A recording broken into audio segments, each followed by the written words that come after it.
Imagine deliberately infecting yourself with diseases that could kill you. Not once, not twice, but over and over again. That's exactly what one scientist did. He injected himself with some of the deadliest pathogens known to medicine, risking blindness, paralysis, and of course, death. And he did it all in the name of scientific progress. This is the story of Max Theiler and the dangerous path that led to one of the most important vaccines in medical history. But to understand why a scientist would risk his own life, we have to go back to a time when one disease terrified the entire world. In the early 20th century, yellow fever was one of the most feared diseases on Earth. Entire cities could be brought to their knees by one single outbreak. The disease spread through mosquito bites, but at the time, many scientists were still struggling to understand how it worked. Victims often experienced a sudden high fever, severe headaches, vomiting blood, organ failure, and in many cases, death. The mortality rate in severe cases could even reach 50% or higher. Hospitals had little they could do. There was no reliable treatment, no cure, and most importantly, there was no vaccine. Entire regions in Africa and South America lived in constant fear of the next outbreak, and for scientists trying to stop the disease, the research itself was incredibly dangerous. Working with yellow fever meant handling live virus samples that could infect you with a single mistake. But one researcher was willing to take a risk most scientists would never even consider. Max was born in 1899 in South Africa. His father was a veterinarian and scientist, so science surrounded him from childhood. But Max wasn't interested in animals. He wanted to understand disease. He studied medicine in London before eventually moving to the United States, where he joined the Rockefeller Institute for Medical Research. There, he began studying one of the most terrifying viruses known at the time, yellow fever. At first, progress was painfully slow. Scientists knew the virus existed, but they had no safe way to weaken it enough to even create a vaccine. If the virus remained too strong, it could kill the person receiving the vaccine. If it was weakened too much, it simply wouldn't protect them. Finding the perfect balance was incredibly difficult, and experiments required constant exposure to the virus, which meant constant risk. And that's when Max made a decision that stunned many of his colleagues.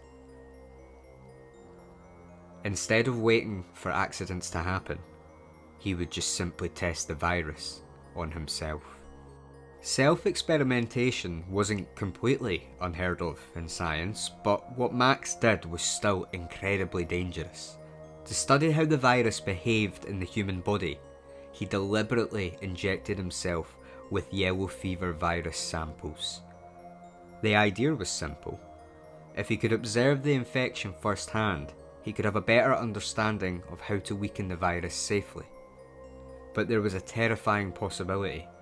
If the virus behaved even a little bit unpredictably, the experiment could kill him.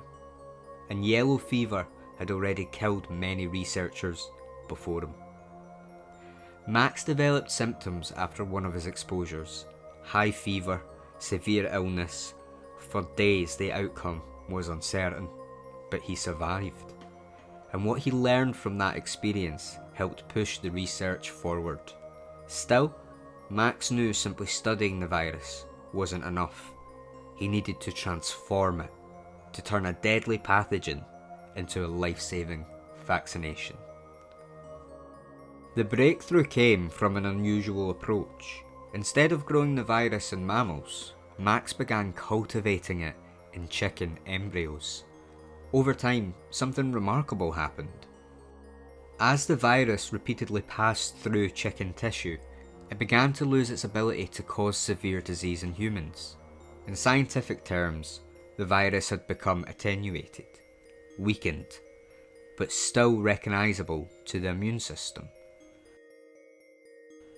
After many generations of this process, Max produced a strain known as 17D.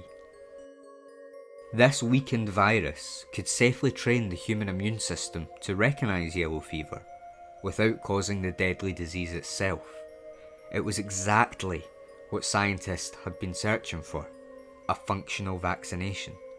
But the world wouldn't truly believe it until it was tested. Clinical trials confirmed something extraordinary. The 17D yellow fever vaccination was highly effective and incredibly safe.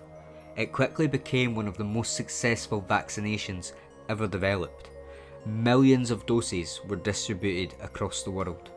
Countries that had lived with constant outbreaks finally had protection. The impact was enormous. Yellow fever deaths dropped dramatically in many regions. Entire public health systems changed because of one vaccination. And in 1959, Max received the Nobel Prize in Medicine. To this day, he remains the only Nobel Prize winner for a vaccination against a viral disease. His work saved countless lives, but the story raises an unsettling question. Would the discovery have happened without him taking the risk? Self-experimentation has a long and controversial history. Some scientists have swallowed bacteria, others have exposed themselves to parasites, a few have died from their own experiments. Modern medical ethics strongly discourage this kind of research. Clinical trials are now carefully controlled and reviewed to protect human subjects. But in Max's time, many discoveries came from scientists willing to test the limits on themselves, sometimes literally. Injecting dangerous viruses, handling deadly pathogens, working with almost no safety protocols by today's standards. It was a different era of science, one where progress sometimes came at personal risk, and occasionally the scientists became the test subject. Max didn't just study disease, he faced it directly. He exposed himself to one of the world's most dangerous viruses in order to understand it, and through years of risky research, trial and error and personal sacrifice, he helped create a vaccine that still protects millions of people today. But his story also reveals a darker side of scientific discovery. Behind every breakthrough, there are risks, failures, and sometimes bodies. Because in the battle against deadly diseases, the line between heroism and danger can be incredibly thin, and occasionally the person holding the syringe is also the one in the crosshairs.